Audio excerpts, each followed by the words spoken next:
دین میں کتنی آسانی ہے، اور اس کو اللہ رب العزت نے قرآن مجید میں ارشاد فرمایا،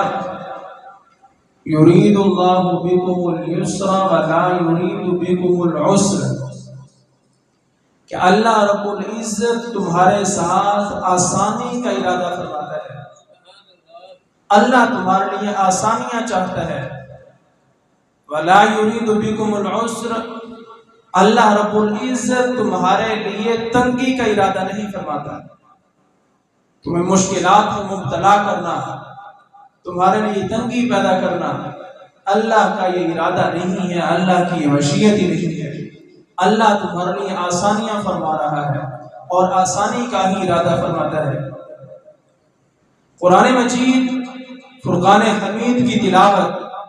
بہت بڑا اعزاز ہے، اور اس کے متعلق بھی اللہ رب العزت نے قرآن مجید میں ارشاد فرمایا، فَاقْرَؤُوا مَا تَيَسَّرَ مِنَ الْقُرْآنِ، کہ قرآن مجید میں سے جتنا تم سے آسانی کے ساتھ ہو سکے تم قرات کر لیا کرو، تم پڑھ لیا کرو۔ یعنی قرآن پڑھنے میں بھی آسانی کا حکم ہے کہ آسانی کے ساتھ، دل جمی کے ساتھ اور خوشی کے ساتھ جتنا ہو سکے پڑھیں، بوجھ سمجھ کر، تنگی کے ساتھ، غفلت کی حالت میں قرآن مجید نہ پڑھیں، آسانی کے ساتھ، خوشی کے ساتھ جتنا ہو سکے آپ پڑھ لیں۔ اور دین کے متعلق فرمایا گیا کہ الدین یسر، دین تو ہے ہی خیر خواہی کا نام، دین تو ہے ہی آسانی کا نام۔ اور اللہ رب العزت نے قرآن مجید میں کئی مقامات پر آسانیوں کا ذکر فرمایا ہے، حتیٰ کہ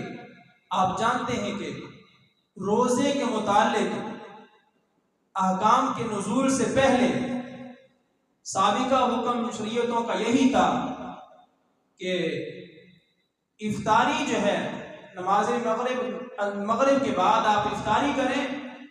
اور سونے سے پہلے آپ کھا پی لیں،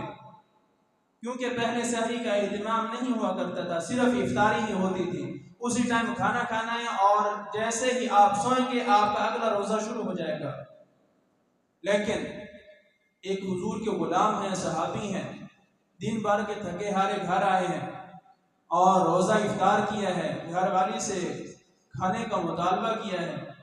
وہ کھانا تیار کرنے میں مصروف ہوئی، ان کو نیند آ گئی، اور جیسے ہی نیند آئی یہ سو گئے۔ جب بیدار ہوئے، گھر والے نے کھانا سامنے رکھا تو انہوں نے کہا کہ یہ کیا ماجرا، آپ تو سو گئے ہیں؟ انہوں نے کہا اب تو میں سو چکا ہوں، میرے لیے تو کھانا کھانا جائز نہیں ہے کیونکہ میرا اگلا روزہ شروع ہو چکا ہے۔ اگلے دن دوپہر کے ٹائم جب کمزوری ہوئی اور بے ہوشی کی حالت ہوئی، چہرہ زرد ہوا، رسول اللہ صلی اللہ تعالی وسلم نے اپنے غلاموں کو ان کے چہروں سے پہچان لیا۔ میں تمہیں کیا ہو گیا ہے؟ یا رسول اللہ یہ ماجرا ہوا ہے، رات کھانے کی طلب میں بیٹھا ہوں، مجھے نیند آ گئی، اور پھر جب بیدار ہوا کھانا تیار تھا تو میں نے کھانا نہیں کھایا کہ میرا اگلا روزہ شروع ہو گیا۔ اللہ رب العزت نے قرآن مجید کو نازل فرما دیا، قرآن مجید کو نازل فرما کر حضور کی ساری امت کے لیے آسانی پیدا فرما دی۔ کیا حکم ارشاد فرمایا؟ ثم اتموا الصیام الی اللیل، تم صرف روزہ مکمل کرو رات تک، مغرب ٹائم تک تمہارا روزہ ہے اور اس کے بعد تمہارا کوئی روزہ نہیں ہے، اس کے بعد تم کھا پی سکتے ہو، چاہے تم سونے کی حالت میں بیدار ہونے کے بعد پھر تمہیں طلب ہے تم کھا سکتے ہو، اور فرمایا کہ تم کھاتے پیتے رہو یہاں تک کہ سیاہی کا جو دھاگا ہے وہ سفیدی کے دھاگے سے جدا ہو جائے، ممتاز ہو جائے، یعنی تاریکی ختم ہو جائے اور سحری کا ٹائم شروع ہو جائے، اس وقت تک تم کھا پی سکتے ہو۔ تو اللہ رب العزت نے حضور کے ایک صحابی کی وجہ سے ساری امت کے لیے آسانی پیدا فرما دی۔